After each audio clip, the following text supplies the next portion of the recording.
Well, hello. Welcome to Our Life Beyond, the podcast where we explore how to navigate and hopefully thrive through some of life's biggest transitions. I'm your co-host, Scott Dibben, and I've teamed up with my great friend and mentor, Connie King, to share some stories, strategies, and insights that helped us adapt to the ever-changing seasons of our life. Whether your life transition is divorce, death of a loved one, switching careers, moving to a new city, or just trying to figure out what the hell is next, we're with you every step of the way. But always remember, we're not therapists, just fellow travelers with a knack for finding humor in the chaos, and maybe some untraditional method of overcoming what life dishes out to us. Hopefully, you'll have fun embarking on this journey. So now, let's get started. This episode of Our Life Beyond is proudly sponsored by Habit Coffee Company. Located right off Highway 60 in Rogersville, Habit Coffee is more than just your average coffee shop. They serve up delicious, scratch-made breakfast and lunch options daily. And they even specialize in catering local events. With their state-inspected kitchen and a passion for quality, every visit to Habit Coffee is a treat. Now that the construction is complete, getting to Habit Coffee is easier than ever. Thank you to Habit Coffee for being a proud sponsor of Our Life Beyond. Make Habit Coffee your new habit today. Hello, Connie. Hello, Scott. How are you? I'm doing well. How are you doing today, Connie? I'm doing really good. What's going on today? Well, I'm excited about this podcast. You're usually the one that says you're excited, but I'm excited about this because, as you know, Connie, politics are something that I'm not going to say I'm as passionate as a lot of people about, but it does mean a lot to me. And today we're going to get to hear a different side from what we're probably used to in Missouri. We're gonna actually be talking to, I believe, someone that is very driven towards Harris and really wants to explain the point of view, which I'm so interested in because I believe probably half of that view I probably share, at least, if not more. So if you don't mind, I think you have got everything we need to introduce this guest. Yes, I do. And I'm thrilled to introduce you to Beth Blaisdell, the founder of Budget by Beth. Beth is a passionate entrepreneur on a mission to help women gain clarity around their finances, overcome the emotional obstacles holding them back, and develop clear, actionable plans for saving and spending with confidence.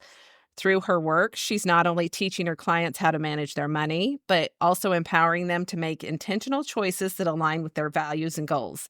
Beth's approach is all about building financial confidence, one step at a time, and helping her clients achieve financial freedom without the overwhelm. Whether you're looking to pay down debt, save for a big goal, or simply feel more in control of your financial life, Beth's insights are going to be incredibly valuable. But today, Beth's here to talk about something just a little different. In addition to her expertise in personal finance, she's going to share her reasoning and perspective on why she chose to support the Harris campaign.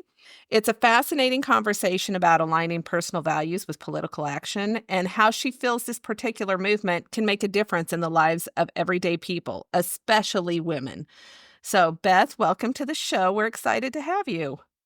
Well, thank you, Connie and Scott. I'm excited to be here. Great. Well, go ahead, Scott. I was going to say, how do we want to start this out, Connie? What do you think? Just let her maybe share her backstory first? Yeah, Beth, why don't you tell us? I have a feeling I did a big intro on your business, but I have a feeling that gives us a little insight into who you are, but I really want to know your story. And so if you could kind of tell us a little bit about yourself and maybe how that coincides with you being more drawn to the Harris side. Certainly. So this story is a little bit long, but it's also very relatable to many women who experience the same thing I do. So I wanted to kind of clarify who I am speaking on behalf of, which is women that are in solidarity with me, that are maybe too afraid to speak up or have spoken up and have been overlooked. Women that look past the red flags and then give him chance after chance. The women who leave work after dark, hold their keys in a certain way, or have mace ready in case of an attacker. Women who are directly or indirectly receiving messages that it is okay for someone else to touch them in a sexual or non-sexual way when they don't want to be touched, and it just keeps going and going and going.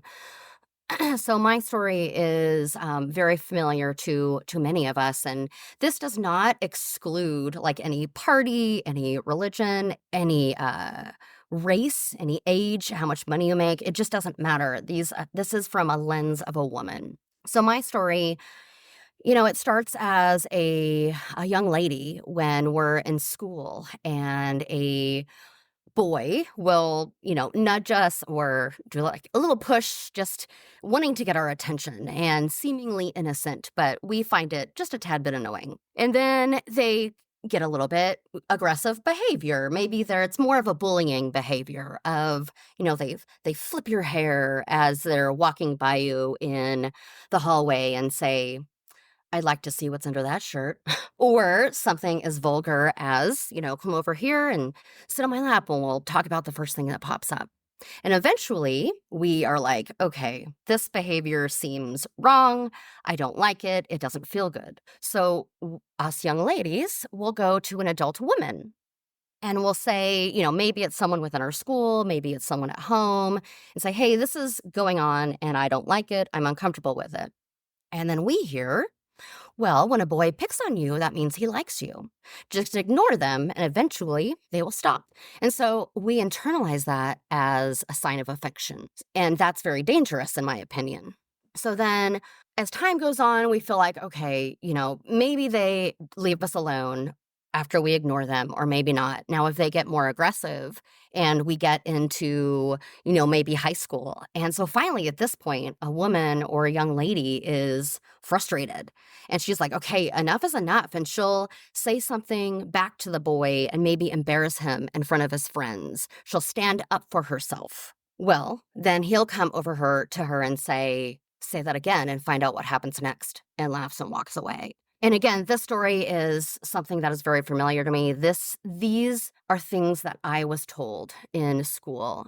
So then, we get the message and it seems very harmless, but to us, it feels very wrong. It feels very threatening. But other women, adult women, are saying, "Oh, it's not that bad. It's not that big of a deal." So then we internalize that, well, maybe it isn't that big of a deal. So I grew up in a Christian home that was non-Mormon in a southern Utah town where the dominant religion was the Church of Jesus Christ Latter-day Saints, Mhm. Mormon. And since I was soaked in religion at home, in school, and also in my social life, I was regularly fed the message of, a woman's body is a temple. It is something that you need to take care of, dress in a certain way so that you do not tempt a boy or a man. You do not say or do anything that will cause the boy to fall into temptation. They call it the Jezebel spirit. And you don't put yourself in compromising situations for people to say to you, "Well, you should have known better." Or, or to say, "She's easy," quote unquote, easy. And so in the town that I lived in, men were held at a higher regard, at a higher level, in the image of God. And so I started to push back and be like, what's this all about? Because women were not allowed to be a pastor of a church or in any type of leadership. And I would get the response of, well, it goes back to Genesis. God had created Adam. He is a man, and Eve was created from his rib, and she was created to be his helper. So we are here to be helpers of men. So I'm like, okay. Well, as I got older, I would hear messages like, "Children are to be seen and not heard. So please do not speak unless you are spoken to or asked a question." And, I internalize that as what I have to say is not important.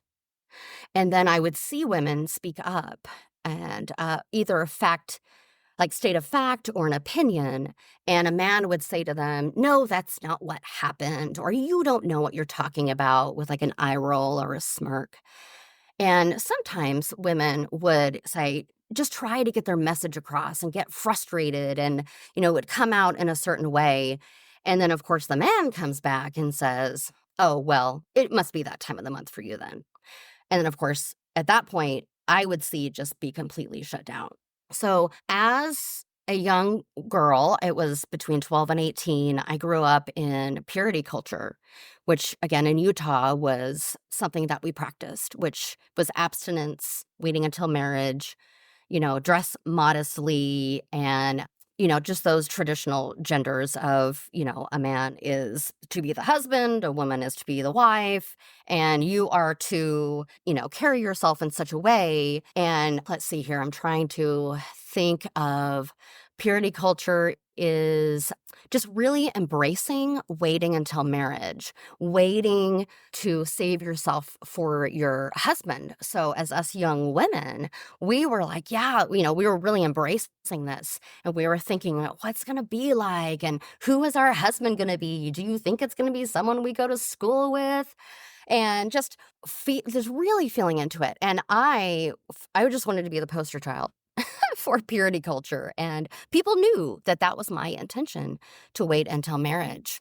I have a quick question here because I know a lot of purity culture comes from Mormonism, but you were in a different religion. So do you think that actually that influence came from the outside force? Because I've lived in Utah too, and you're 1,000 people and you're the one non-Mormon. So do you think that that message was sent to you from your own religion, or and your own family, or do you think that was sent to you from the people around you who were Mormon? I think it was more so the Mormon religion because, it was in school. I was Right. going to their Yeah. events. Yeah. Yeah, I get it. Yeah. So I was just really embracing this. But what I didn't consider is that it might not be my choice to wait. So I'm going to try not to cry. But, Yep. and I already told my mom about, what I was going to share. So by the time I was 17, I was seeing a teenage boy who was a little bit older than me. And I told him I'm saving myself for marriage. I was very, this is my boundary. I didn't know it was a boundary at a time, but this is where I stand with it. And so we were just really enjoying each other, having a good time, as young men and women do. And then one night, we were spending some time together, and he had non-consensual intercourse with me. And I remember saying no several times, pushing him away. And when I realized that I couldn't fight back, I just gave up and I blacked out or disassociated. So the next thing I remember is waking up and he was putting his pants on and saying, you should probably go to the bathroom. And then he took me home. And so I was really confused because of the messaging of, if a boy falls into the temptation of the flesh, that means that you probably did something to cause it. So I thought it was my fault. And I didn't say anything to anybody. I did not tell my mom. I did not tell anybody. And I thought, because I just thought, I had done something. I'm the easy girl now. What does this mean? What does this mean for my salvation? What does this mean for my marriage when I do get married someday? Then I get to school the next day. And those bullies in middle school knew about it. And they said, oh, waiting till marriage, huh? And they started laughing and walking away. And I was like, awesome. So that, he ended up moving away and moving out of state. But I share this because that one occurrence, in conjunction with the direct messaging I was getting in the home and the town that I lived in, directly affected my relationships going forward. And it affected it, in my intimacy in my first marriage, because I struggled with being able to, connect with him in that way. And, eventually he gave up and ended up finding somebody else and leaving the marriage. And then so that incident really caused my self-esteem to plummet. And also, I had a hard time within that marriage and within the relationships after that, being able to express myself and how I felt if I needed something or if I was in an argument the words were just like stuck in my throat. And I just wanted to say what I wanted, or I wanted to say what I didn't want. And I just couldn't get it out. I couldn't say it. And so then I just started to cry because I was so frustrated. So this was going on, all the way through my first marriage, my second marriage. And so finally, by the time I got to leave my second husband, I was in the home that I had moved into. I moved out of our home and into this home, and I was sitting on my living room couch. It was late at night, which is my dog and myself. And of course, you know how it is. Well, yes. I mean, we've all gone through really hard times. And so when you're left alone with your thoughts and feelings, and you're just sitting there going, oh my gosh, what has happened? And I'm feeling shame. I'm feeling just all kinds of contradictory feelings, and it's all very negative. And so they're starting to build and build and build. And I really wanted this feeling to go away because it was too much. It was too heavy. It was too much. And I started to believe that, if I were to end my life, like nobody would miss me. Not one person would miss me, even though I knew that wasn't true. I really believed that I just needed to end this once and for all. And so I thought about ways to do it. I thought, how could I do it? All these different ways that would be quick and efficient. I even started to write a note. And I'm thinking, who am I writing this note to? And I couldn't even write any words on a page. And so finally I looked at Bella and I thought, I can't leave her. I can't leave her behind, my sweet puppy. Like, I am the only thing she has, because she's a lot. She's a lot. And then I thought, well, I mean, even if I'm like, hey, can you take my dog? They're going to ask me why. So I just thought, okay, I looked at her, and she was the reason that I was able to bring my emotions down, and I was able to get it into a better state of mind. And then at that point, I was like, okay, like just praying it away, feeling all the shame isn't working. So then I reached out to a therapist. And at that point, I realized that I did have childhood trauma, because before I did not know I had any childhood trauma. And she, helped me see that my feelings were valid. And I learned what a boundary was. And I learned about codependency, which I had. So after that, I started to talk to other women and post on Facebook about how great I felt. Because I was like, oh my gosh, like this whole going to therapy and boundary thing is amazing. And when I was having these conversations with other women, I realized that we were all kind of had the same story, just in different forms. Every single woman I had talked to had some form of sexual, verbal, or physical abuse within some kind of relationship, whether it was a parent, whether it was a boyfriend or husband, or whether it was someone at work that would, maybe pat them on the butt or tease and say, if you don't meet that deadline, then, you could go ahead and make it up in other ways. And so these women were just like, well, boys will be boys, or, you know how men are, just in a very passive tone. And I was like, okay, that just doesn't sit well with me. And then I remember while working at consumer credit counseling, I would teach women about personal finance at Harmony House. And I heard their stories, and I saw myself in these women. And it was really difficult, because, they were just trying to, get by, and it was the same message. You know how men can be. They were bypassing the red flags. They were just not believing in themselves. They bypassed the red flags and gave, all of us do, not just these women, every woman, it seems, that we are just bypassing the red flags, excusing this bad behavior because, quote unquote, it's not that bad. And then some of us end up in abusive or deadly situations, or we meet a man online, and if we say, I don't really want to go forward with this, some of them feel rejected and, harass us online, or, if we did go on a date with them, they will just, some of them get very angry. And so but you don't know who that is until you really understand what a red flag means, and also how to recognize a green flag. So, okay. So why it bothered me that we have President-elect Trump is because all of those reasons. But Also, the 34 felonies, the, microphones, sexual innuendo, little to no consequences. And that sends a message to these men that look up to him, or these bullies that I went to school with, that it is okay to treat a woman in this way or say things to a woman, even if at home the mom or the dad is saying, that is not okay. You need to respect women. And this is what that looks like. But because we hear President Trump, or elect President Trump, say that lying Kamala is being exposed as a dummy every time she does a show, when he says they put her in and somehow a woman, somehow she's doing better than the president.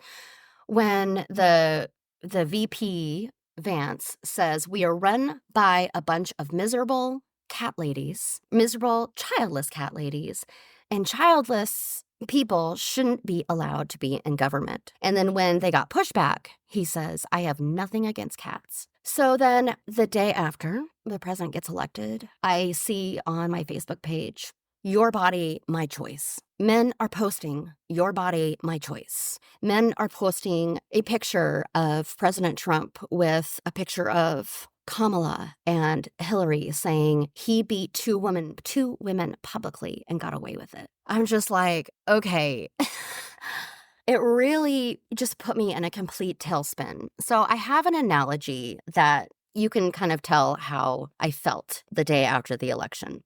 So the analogy is this. Imagine you're a young person and you aspire to climb Mount Everest. And so you train your body, you eat healthy, you buy the clothes, you buy the equipment, the boots, the whatever you have to buy to climb Mount Everest. You train, you tell everybody about your dream, you think about it constantly, and you just really feel it. It's in your body, and you're so excited about climbing this mountain. And, you get to adulthood, and now the day has come that you're finally able to climb Mount Everest. So you're excited, you have hope, you have courage, you have fear, all those emotions that we feel when we're doing something that is challenging, that is hard. And so you start to climb, and you're just so proud of yourself, and it feels so good.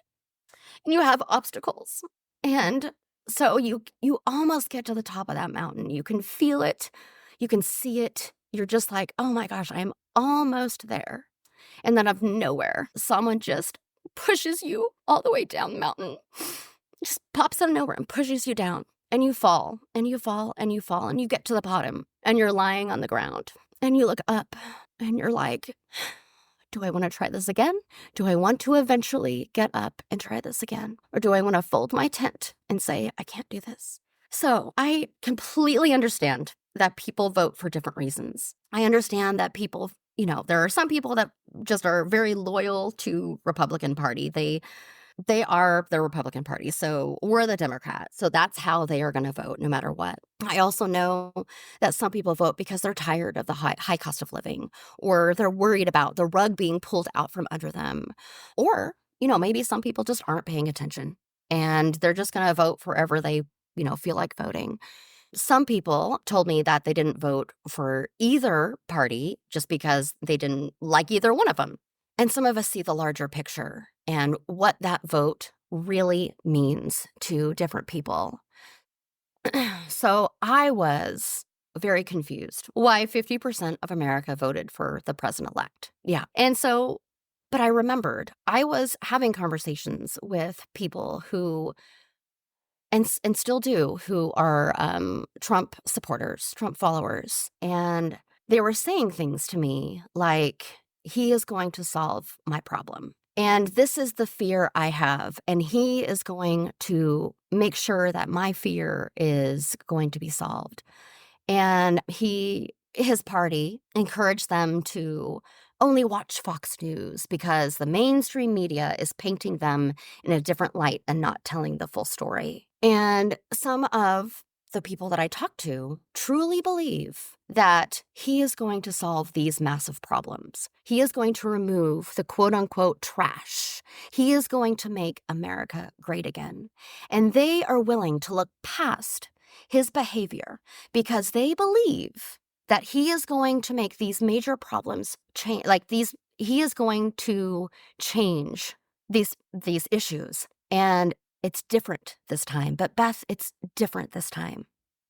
And so this morning I woke up and it was so clear inside my mind. It is like when one of our friends is in a toxic relationship and they break up, they get back together, they break up, and every single time he or she says, it's different this time, but everyone else knows that it isn't. And I realize why that was the case, but I was extremely disappointed because of the way I viewed Kamala. So do you want me to go into why I voted for Kamala? Sure. Yes. Okay. So the reason I voted for Kamala is, again, I believe in equality. I believe in protecting rights. And the message I received from them was of hope, was of we're going to bring everybody in. We're going to make sure that everyone within our nation is going to not fix anything, but feel seen and feel heard. And we can all do this together as one nation. Kamala and Coach Walls, I just really felt that they were all going to just be a beacon of light. So Kamala to me is Mama Kamala. With her being in leadership, with her being the president of the United States, means that the foundation that the women had put in years before to make sure that we have a solid foundation in the United States, Kamala was at least going to protect that foundation so that we could build upon what we've already put into place. She wasn't going to save anybody. For me, I don't expect anyone to save us. I just want them to see us and hear us. So right before the election, right before I had voted early because I just wanted to make sure that I got my vote in. I was like, I don't want to vote on the day because what if I get sick or what if something happens? So I made sure that I voted early. So I was getting excited. I was really feeling into it like the days before. I was seeing, the rallies of hope and of equality, and this is what we're going to do. And we hear what you're saying. We're understanding what you need.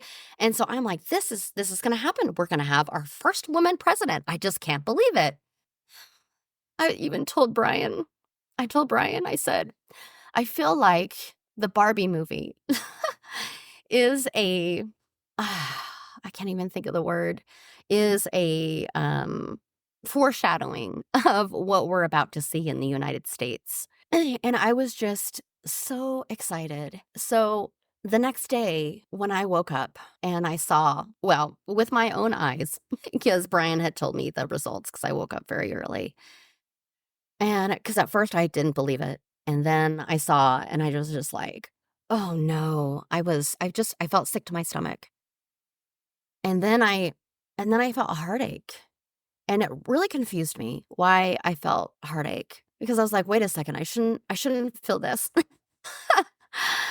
But I think I felt that feeling because it was just like, what now? Because of the men that see him in this light, what are they going to do? And how are we as women protected? That is what I fear. We're already, climbing an uphill battle with, men or anyone not believing us when we are sexually assaulted and also being overlooked. And we're just really fighting an uphill battle to have equal rights.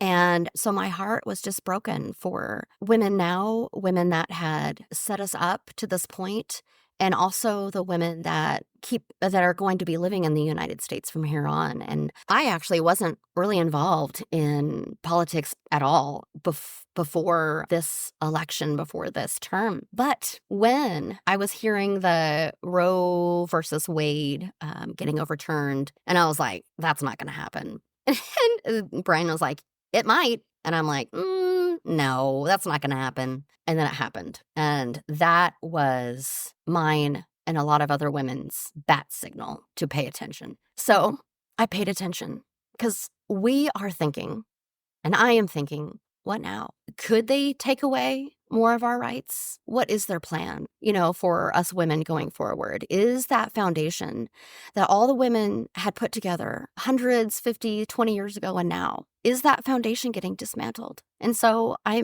worry. I'm in fear. So let me ask you, I've got several questions just along your story. Did you feel, and I don't think you did because you said you just now got into politics. I was wondering if you felt this passionate about Hillary Clinton when she was going for president. I did not. I Okay. did not. I did not like Hillary Clinton. Okay. Yeah. So now this is a twist because I was actually, I wasn't a Trump supporter, but I did vote for him in the first because, again, what are our options here? It's either him or her. And then I was like, oh boy, now it just makes me sick to my stomach that I even voted for him in the first place. But yes, yeah, I was not a fan of Hillary at all.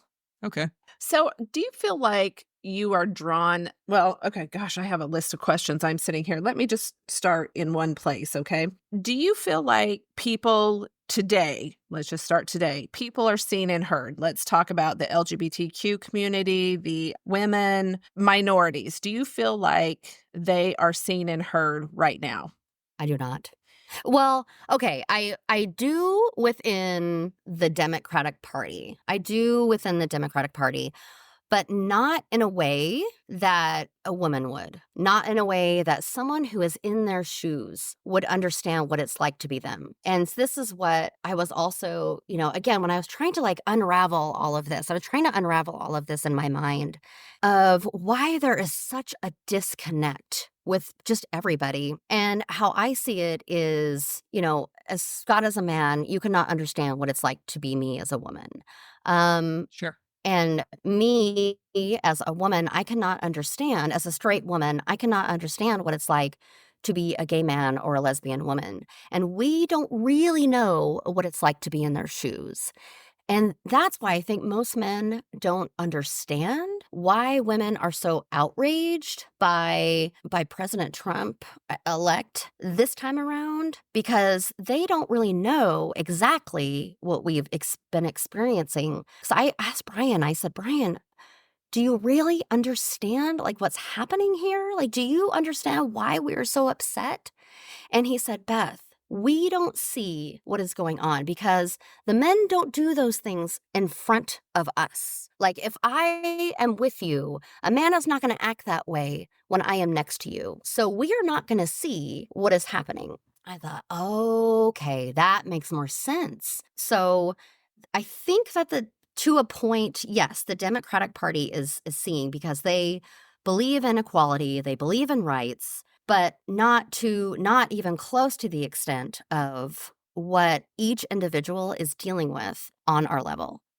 And this is interesting because this is probably one of the bigger reasons I wanted to have you on here, is because as a woman, you and I we can be on the same playing field. We know what it's like to be a woman. But the difference is I didn't see hope in Kamala and you did. And that's where I really wanted to get into the mind of what was it that drew you to her. And then as you were talking, my question is, what would she have changed that the Democratic Party, being a woman, what would she have changed? What was that hope for you? Just that she was a woman? Or was it because she's experienced things we have experienced? Because your story and my story are very, very similar, but I have gone in a completely different direction. And what I mean by that is my thought process with Kamala was not even, oh, she's giving me hope, anything like that. I didn't judge her based on her being a woman.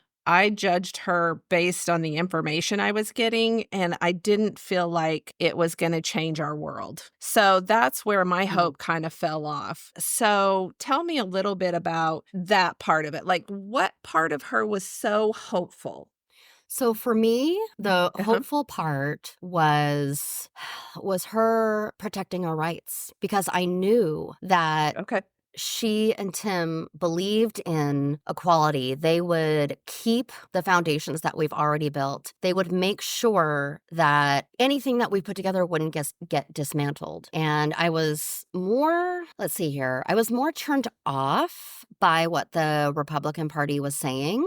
I was really afraid when Roe versus Wade was overturned because I knew that was very important to the Republican Party. And I also know that the people who are still in religion believe very deeply that abortion should not be allowed. And I also know that they don't see the whole story. They don't see it from a 30,000-foot view. They see it from the eyes of religion. And they see it as a woman that made a choice to sleep with a man, and now she's using it as birth control.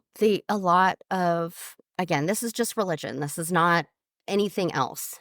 So through some of their eyes, they don't see the fact that people also need abortions when the baby has possibly died in the womb, or when the baby has not fully developed and the mother doesn't want to carry that baby to term undeveloped, or it is risky to carry out a miscarriage. And I don't think they fully, and again, I don't know, but I don't know if they're informed that a DNC is an abortion. I think they think abortion is only birth control because they're so outraged by Planned Parenthood and they have a hard time seeing outside of that box. So that's interesting. Now, and I just want to make sure facts are straight and stuff, because I've seen so many, in fact, one of the people I know very well is an OBGYN, and she has said that DNCs, anything that if a baby has not developed, a DNC, anything like that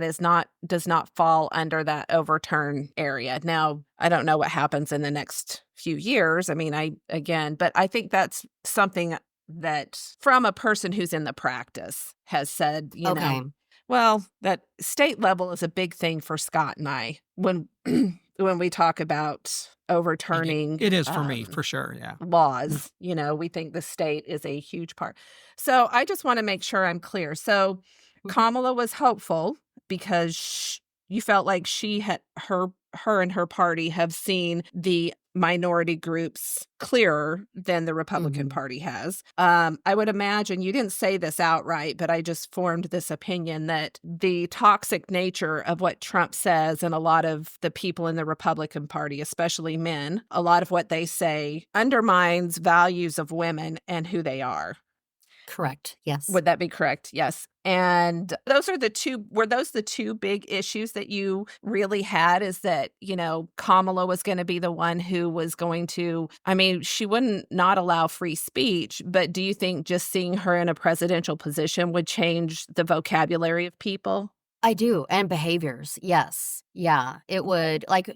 It's like we already knew that, these have been tolerated. We know what's going on. But this, I feel, with, Trump getting elected has exaggerated and has brought to light, how people actually feel. I feel like that's the silver lining is, okay, now that everyone is, these people are either very happy or these people are outraged, at least we know where everybody stands. I know the men who, see women the way the way we do, or, see women as an object or as less than or whatever. I know who they are now. And I also know how outraged I am, because whenever I was getting into the advocacy for women, I knew it was important, but I just didn't know how important it was. And after the election, and I saw all of those comments from the men, and I saw how women were feeling and how I was feeling,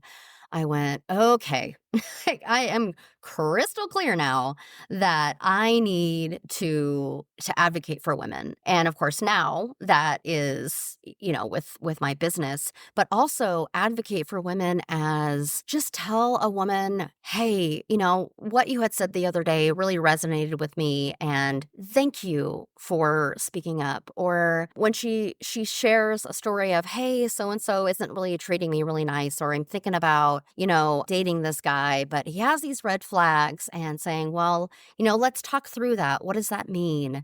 And saying, you don't need to accept those red flags because you are, you're better than that. You're worthier than that. And women need to hear, even if they look strong, even if they're just like, I got this, inside, they may believe something different. So it has brought to light how women feel, how I feel about it, and I am just going to keep advocating, whatever that looks like. From my view, from a man's view, I do believe that the U.S. is open to having a female for president. I really do. Me and Connie have talked. And on the 2016 election, the first election that Trump won, there was a lady in there, Carla Fiorini, that I thought so much of. And I would have really loved to have, been able to see where that could have went for us. But I think this is only my view. Looking at what happened with this election, I don't think it had anything to do with her being female. I don't think it had anything to do with the political parties. To be quite honest, I think it had Yes. more to do with they wanted an outsider. And I will never defend his conversations that Trump has. I'm not a huge fan of a lot of the things he said, of course. Also, like I said on the last episode, there was a county that had not voted for a Republican since 1876, and they went for Republican this time. It just makes me wonder, was it because he was an outsider, or is it because he was a man? What is your thought, Beth? I know, I've been thinking about this too. I struggle with that one, but I do agree with you, Scott, that he is not one of quote unquote them. He is not, he's not in the government. He's not one of them. He is an outsider. And so therefore, he is going to be of the American people. He is going to do what we want. He is going to make America great again. Yeah, I do believe that. And do you believe that if Joe would have stepped down Yes, quicker I do. and gave her more time, that Sorry, maybe the Beth. result would I'm have been answering different? that for you. I don't know if that's the case. She only had 100 days. Yes. Trump's been campaigning for how many years now? 4. Exactly. It's true. Yeah. It was, and that had to be tough. I think Trump, he was even campaigning before. So his loyal, followers, whatever you want to say, they've been following him from the very beginning. Yeah. So many of those voters are very loyal to Trump specifically. And so they already have their mind up. I am going this direction. I do believe that if Kamala had more time, she would have been able to paint a better picture of what her and Tim could create. But you're right, she just didn't have a whole lot of time. So for the people that were looking for some type of change, it was really hard for them to see, what's going to happen now. What are you guys going to do? How are you going to be any different? Right. What do you think would have happened if Harris would have become president? What would have changed your feeling of safety for women in a local community, causes you to feel safer if she would have been in office? Because we've gotten so close when it comes like the workplace, not being able to harass in the workplace, and putting all these things into place where it's not okay to say something to a woman in a certain way. I feel like with her as the president, those would still stay in place. Those would be protected. And so we just wouldn't have to think about it as much. We're still going to think about it. It's still going to be back in our head. But at least now we have a leader that's going to understand that this is very important. And this is a big deal, that men cannot act this way or say these things to a woman just because of her being the leader. And now that it's the other way around, I feel like they don't see the side of a woman. I don't feel like they see that it's very important to keep those in place. And so I'm worried that maybe as time goes on, as the years go on, we might kind of fall back into, allowing those behaviors again. And when women have to worry about, being assaulted or have to kind of fight off these these types of behaviors, we aren't able to fully be ourselves because we're always on guard. We're always thinking about, well, I have to do this, or I have to say that, or I don't want to hurt his feelings because then what's going to happen then? And with Kamala in office, maybe we wouldn't have to worry about that so much. And we could really just be who we are. We could just, go to therapy where it's not so much of a taboo. We could get ourselves healthy mentally and physically. And we could, really recognize what those green flags are in a man and be able to create really great relationships with a man and a woman so that they could see each other with love instead of seeing each other as an option. So I just feel like with her being the leader, it would have at least opened up some doors, and closed some doors for women so we wouldn't have to worry about the things that we do already. So do you think that if the state of Missouri was to elect a female governor, do you think that would help Missouri? I feel like if the female governor was for female rights, was for equality, for rights, and not against abortion, then yes, I do believe so.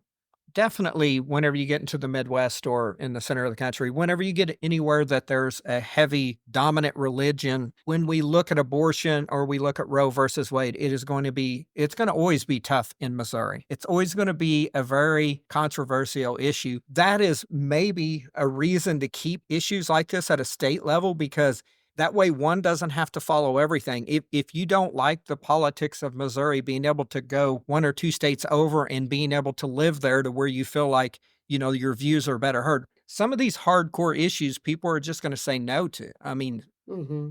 I was so surprised with abortion on the ballot that it actually passed this time. And maybe that is showing that Missouri's waking up a little. Hmm. Yeah, I really feel like a lot of the women saw that bat signal of the Roe versus Wade and went, okay, we need to do something about it. Gotcha. But I also do not think that some of them connected the dots, that the Republican Party is the party that disagrees with abortion.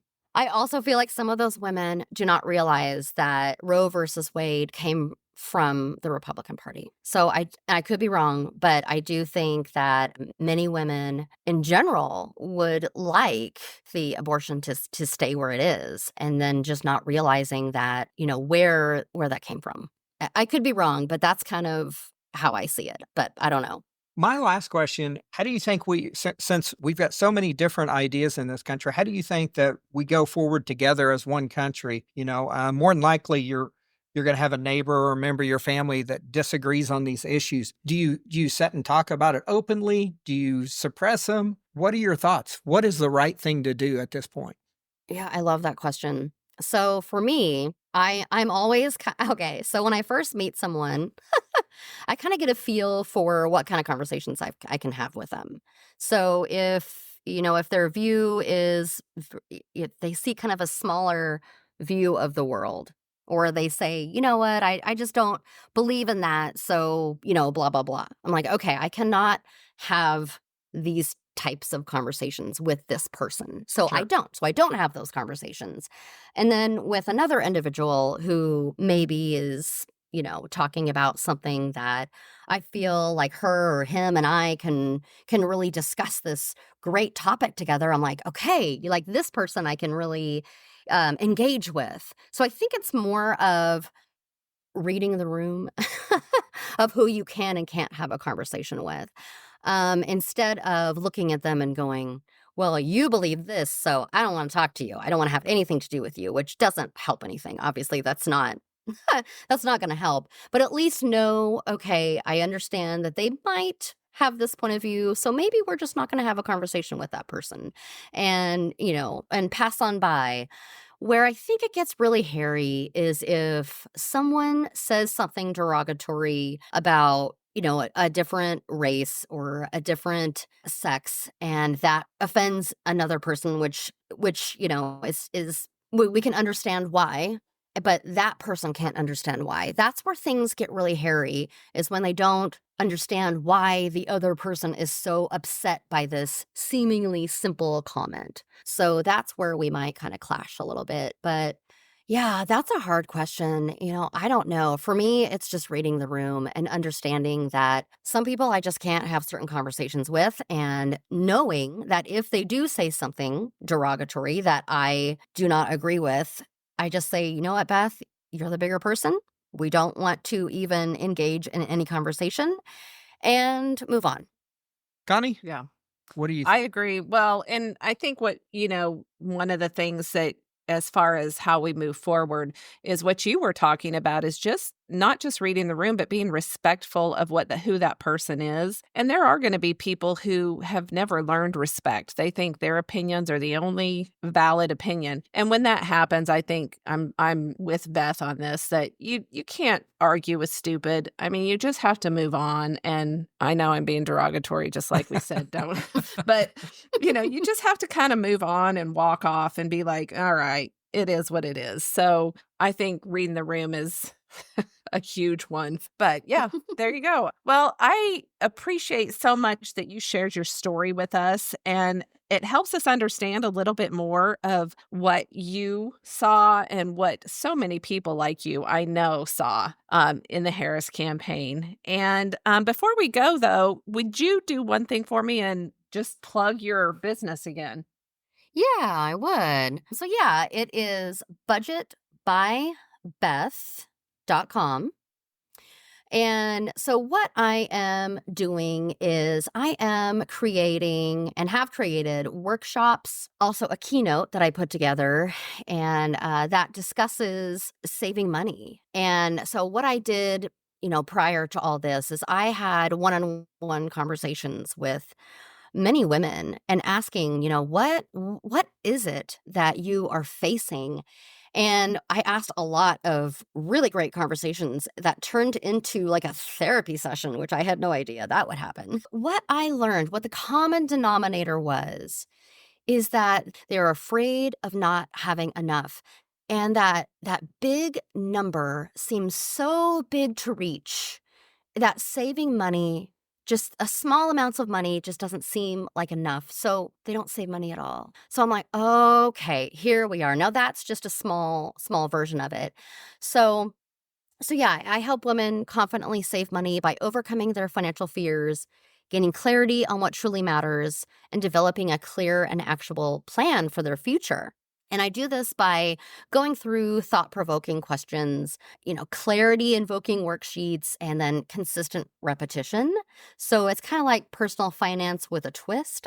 And so when we see someone who appears to be rich, to us, that looks like a big house, that looks like fancy cars. But those people might not be rich. They might be, drowning in debt. We don't know Mm-hmm. if, or not. Well, I'm sorry. They might be rich, but they aren't wealthy. So rich is a number, and it is, their income. It's how much money they're making. So rich is anything, according again to the IRS, 500,000 and above. But wealthy is something that many of us can wrap our brains around, because wealthy is not particularly a number.